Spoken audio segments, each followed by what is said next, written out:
بسم اللہ الرحمن الرحیم۔ صحیح بخاری حدیث نمبر 1060 تا 1079۔ مکہ میں نبی کریم صلی اللہ علیہ وآلہ وسلم نے سورۃ نجم کی تلاوت کی اور سجدہ تلاوت کیا۔ آپ کے پاس جتنے آدمی تھے، مسلمان اور کافر، ان سب نے بھی آپ کے ساتھ سجدہ کیا۔ البتہ ایک بوڑھا شخص امیہ بن خلف اپنے ہاتھ میں کنکری یا مٹی اٹھا کر اپنی پیشانی تک لے گیا اور کہا، میرے لیے یہی کافی ہے۔ میں نے دیکھا کہ بعد میں وہ بوڑھا کافر ہی رہ کر مارا گیا۔ ایک اور حدیث، نبی کریم صلی اللہ علیہ وآلہ وسلم جمعہ کے دن فجر کی نماز میں سورۃ دہر پڑھا کرتے تھے۔ ایک اور حدیث، سورۃ صاد کا سجدہ کچھ تاکیدی سجدوں میں سے نہیں ہے اور میں نے نبی کریم صلی اللہ علیہ وآلہ وسلم کو سجدہ کرتے ہوئے دیکھا۔ ایک اور حدیث، نبی کریم صلی اللہ علیہ وآلہ وسلم نے سورۃ نجم کی تلاوت کی اور اس میں سجدہ کیا۔ اس وقت قوم کا کوئی فرد، مسلمان اور کافر بھی ایسا نہ تھا جس نے سجدہ نہ کیا ہو۔ البتہ ایک شخص نے ہاتھ میں کنکری یا مٹی لے کر اپنے چہرہ تک اٹھائی اور کہا کہ میرے لیے یہی کافی ہے۔ عبداللہ بن مسعود رضی اللہ تعالیٰ عنہ نے کہا کہ بعد میں نے دیکھا کہ وہ کفر کی حالت ہی میں قتل ہوا۔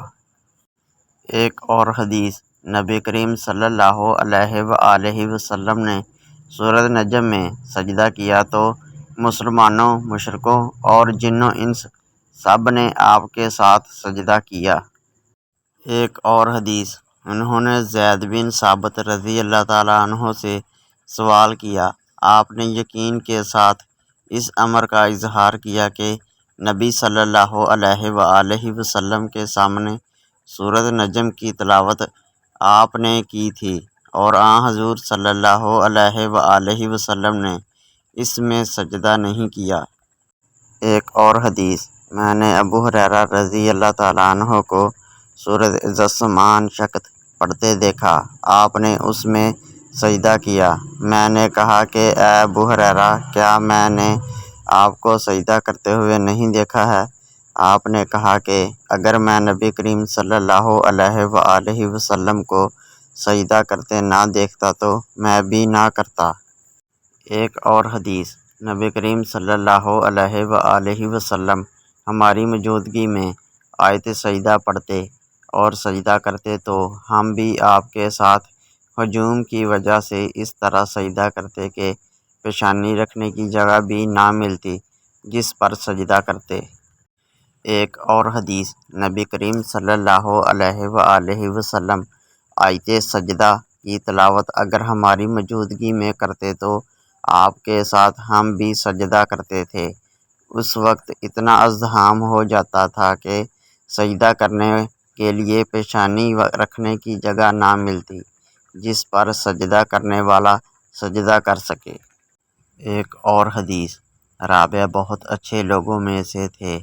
رابعہ نے وہ حال بیان کیا جو حضرت عمر بن خطاب رضی اللہ تعالیٰ عنہ کی مجلس میں انہوں نے دیکھا۔ حضرت عمر رضی اللہ تعالیٰ عنہ نے جمعہ کے دن ممبر پر سورۃ نحل پڑھی۔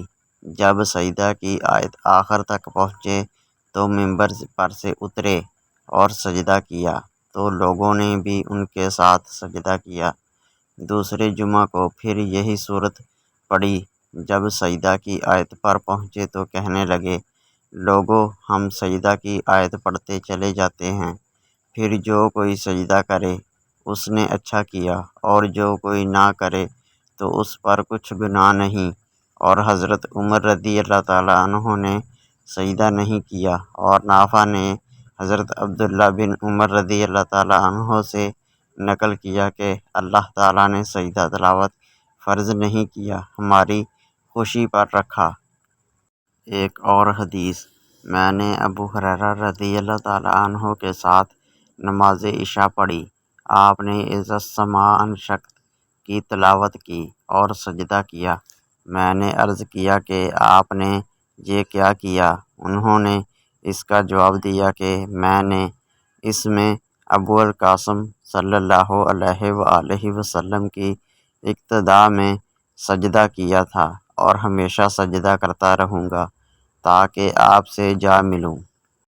ایک اور حدیث، نبی کریم صلی اللہ علیہ وآلہ وسلم کسی ایسی صورت کی تلاوت کرتے جس میں سجدہ ہوتا، پھر آپ سجدہ کرتے اور ہم بھی آپ کے ساتھ سجدہ کرتے، یہاں تک کہ ہم میں سے کسی کو اپنی پیشانی رکھنے کی جگہ نہ ملتی۔ معلوم ہوا کہ ایسی حالت میں سجدہ نہ کیا جائے تو کوئی حرج نہیں، واللہ عالم۔